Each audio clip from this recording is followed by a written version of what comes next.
అసెంబ్లీలో governor speech పై react అయ్యారు station Ghanpur MLA Kadiyam Srihari. ప్రభుత్వ పాలసీల గురించి గవర్నర్ ప్రసంగంలో క్లారిటీ లేదన్నారు. గవర్నర్తో ప్రభుత్వం అసత్యాలు చెప్పించిందన్నారు. ధాన్యం కొనుగోలుపై గవర్నర్ స్పీచ్లో స్పష్టత లేదన్నారు. గవర్నర్ ప్రసంగం కాంగ్రెస్ మేనిఫెస్టోను చదివినట్లే ఉందని విమర్శించారు. గత ప్రభుత్వాన్ని విమర్శించేందుకే గవర్నర్ ప్రసంగం పెట్టారని ఫైర్ అయ్యారు కడియం శ్రీహరి.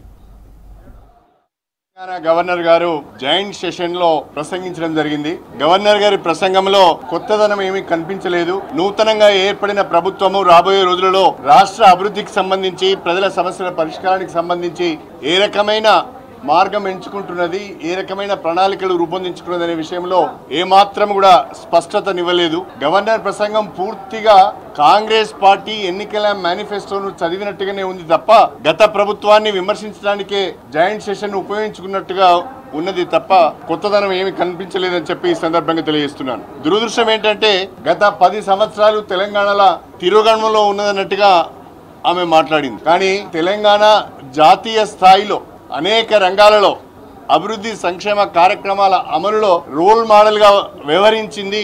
అనేక అవార్డులు జాతీయ స్థాయి సంస్థల నుంచి తెలంగాణకు వచ్చింది. ఇవన్నీ వారు చెప్పడం మర్చిపోయి వారు గవర్నర్ గా గతంలో ఏం మాట్లాడారు, ఇప్పుడు ఏం మాట్లాడారో ఒకసారి సమీక్ష చేసుకుంటే బాగుంటుంది. గత ప్రభుత్వము గత 10 ఏళ్లలో రిప్రెషన్ కొనసాగింది అని చెప్తున్నారు. గవర్నర్ గా ఆ మాట వారు చెప్పడం సరి అయింది కాదు, వారికి శోభ కూడా ఇవ్వదు అని చెప్పి ఈ సందర్భంగా తెలియజేస్తున్నారు. అదేవిధంగా అబద్ధాలు చెప్పడం వలన, అసత్యాలు చెప్పడం వలన గవర్నర్ గారి స్థానాన్ని అబాస్పాలు అవుతుంది తప్ప ఆ స్థానానికి శోభ మాత్రం రాదు అని చెప్పి ఈ సందర్భంగా గుర్తు చేస్తున్నారు. గవర్నర్ గారు కాంగ్రెస్ పార్టీ ప్రకటించిన 6 గ్యారంటీలు గవర్నమెంట్ లోకి వచ్చిన తర్వాత ఏ రకంగా అమలు చేయబోతున్నాం, 100 రోజుల్లో అమలు చేస్తామని చెప్పారు. దానికి ఇదిమిద్దమైన రోడ్ మ్యాప్ లేదు, దానికి ఇదిమిద్దమైన ప్రణాళిక లేదు. అది చెప్పకుండా మిగతా అన్ని విషయాలు చెప్పారు. ఇది చాలా బాధాకరమైన విషయం.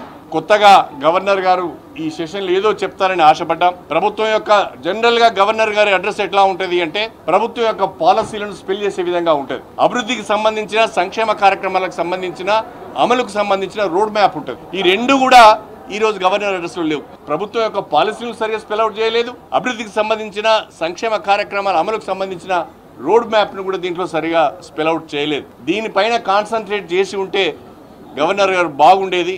ఆ ప్రసంగానికి కొంత ప్రజల నుంచి స్పందన లభించేది అని చెప్పి నేను ఈ సందర్భంగా తెలియజేస్తూ, గవర్నర్ గారు పూర్తిగా గవర్నర్ గారి చేత ఈ రాష్ట్ర ప్రభుత్వం అన్ని అసత్యాలు చెప్పించింది.